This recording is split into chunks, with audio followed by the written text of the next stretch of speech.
Hello everyone, welcome to our very own YouTube channel, Knowledge Myriad, where we share knowledge with no boundaries. In today's video, we are going to talk about the classical dance forms that exists in India.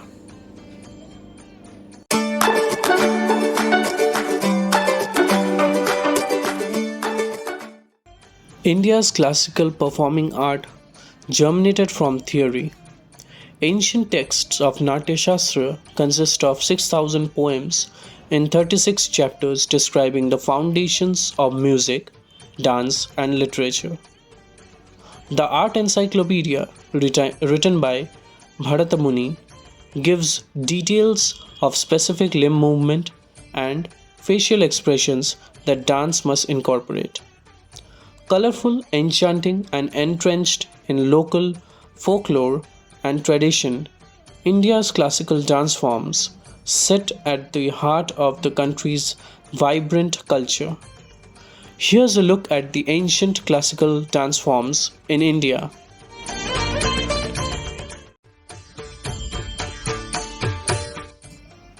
Bharatanatyam originated among the Hindu temples of southern state of Tamil Nadu to the southeast of Indian peninsula. Is the oldest and the most widespread form of classical Indian dance. Believed to date back to the 4th century BC, the dance form is best associated with the Devadasi culture, an ancient tribe of women who served as courtesans and performers in Tamil Nadu's great temples. The dance is a physical expression of mythical stories and is accompanied by classical music. Today, Bharatanatyam is most often performed by a solo female performer, as is tradition. The set of the dance can be divided into 3 categories, including Nritya, Nritta, and Natya, with each comprising different steps, speeds, and patterns, with dancers performing in traditional Tamil Nadu bridal wear, including a colorful sari and leather belts for hanging jewelry.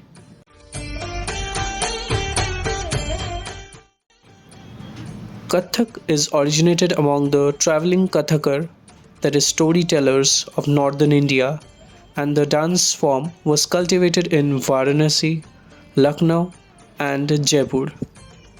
The form's steps, hand gestures, costumes, and body art all reflect different aspects of ancient Indian mythology, lending greater charm, color, and historical intrigue to the performance.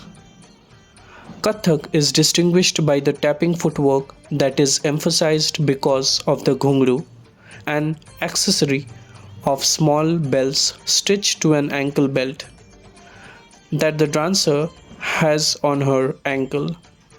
Eyebrows are quite significant to emote in Kathak. Next, we will be talking about Kathakali dance form. Originated in Kerala, Kathakali is a difficult dance form. The performance is usually done in a theatre play style, and it is one of the most complicated forms of dance in India. The contemporary style of Kathakali originated in the 17th century. It takes 3 to 4 hours for artists to get ready for every performance. Tradition dictates that there are 5 types of Visham makeup worn by Kathakali dancers, including Pacha, Kathi, Tadi, Kari, and Minukku. These different looks, which include ornamental headgear and lavish face paint, are intended to represent different characters within the story, including heroes, villains, demons, and female characters known as sages. Next, we are going to talk about Kuchipudi dance form. The origins of Kuchipudi dancing, like so many forms of classical Indian dance, are rooted in ancient Hindu texts, chiefly the Natya Shastra, which is associated with the Krishna district of Andhra Pradesh. Mirroring the structure of Bharatanatyam, Kuchipudi also incorporates the set of Nritya and Natya. Here, Nritya is the paciest, most technical part of the dance, while Nritya is more concerned with story, the dancers using their body to communicate the narrative. Meanwhile, the Natya part of the Kuchipudi routine is normally performed by a group with elements of dance and movement, bringing the dance to a vibrant conclusion. Originally, Kuchipudi was only performed by men. Even the female characters in the dance drama would be staged by men. The dance form originated in Andhra Pradesh, tells mythological tales like other classical dance forms in India. Kuchipudi is usually accompanied by musical instruments like the flute, veena, and mridangam.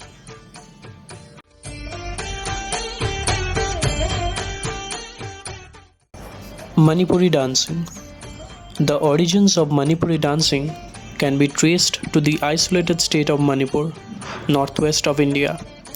Inspired by the sacred dance forms of Shiva and Parvati, a unique cultural routine developed here, and since then has been a cornerstone of the region's frequent religious festivals and rituals. Manipuri is no doubt one of India's most storied and fascinating classical dance forms, characterized by graceful, swaying movements, and because of the unique costume, it almost looks like dolls performing on stage. Manipuri is performed at festivals and occasions in northeast India. It is typically a group performance focusing prominently on the separation of Gopi and Radha from Krishna. The dance incorporates a number of forms including Ras, Sankirtana, and Thangta, each of which has a multitude of different steps and movements.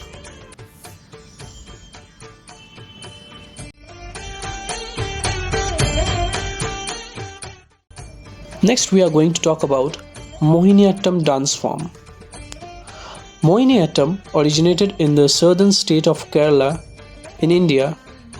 The name comes from a mythical character, Mohini, an enchantress, who is an incarnation of Lord Vishnu.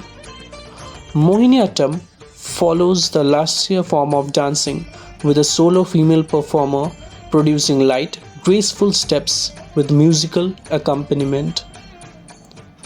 Expressive gestures and hand motions touch on a simple narrative with themes of peace, harmony, and tranquility.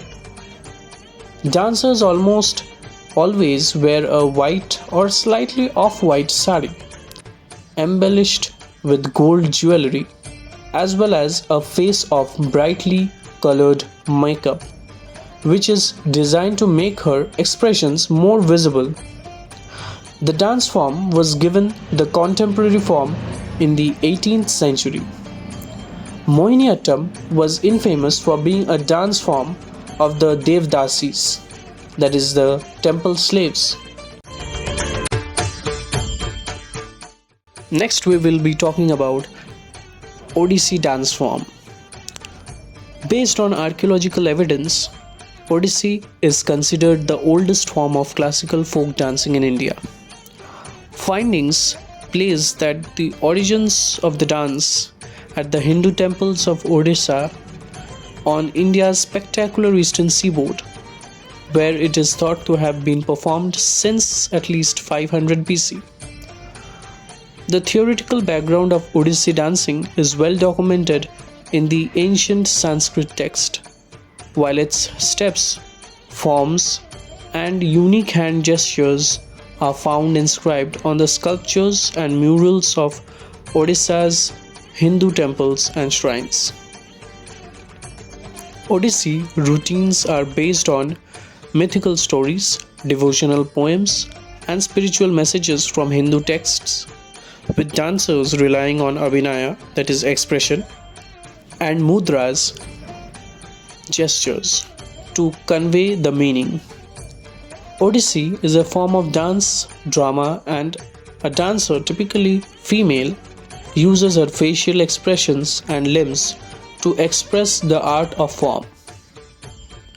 There are different stages in an Odissi performance, and it ends with moksha, which means freedom of the soul and exhilaration.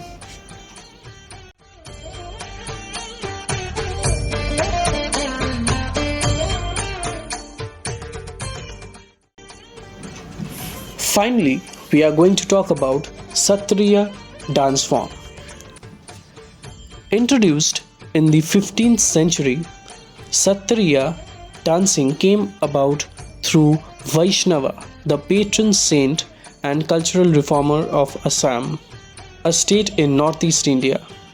Cultivated and kept alive through the centuries by Assam's Satras, Vaishnava monasteries, Sattriya is today among the most distinctive dance forms in India, drawing on the ancient folk rituals of Ojapali and Devadasi to create a dance that's unique to the Assamese region. Like many other classical dance forms, Sattriya is also a tale recitation using performance art. Scholar Srimanta Shankar Dev is said to have systemized Sattriya into a performing art form. A performance of Sattriya dance is based on the strict rituals of Hastamudras or steps and Acharyas, which covers music. Drums and cymbals provide the primary musical accompaniment to the Sattriya performance, with dancers guided by a set which incorporates steps from both the Ojapali and the Devadasi schools of dance.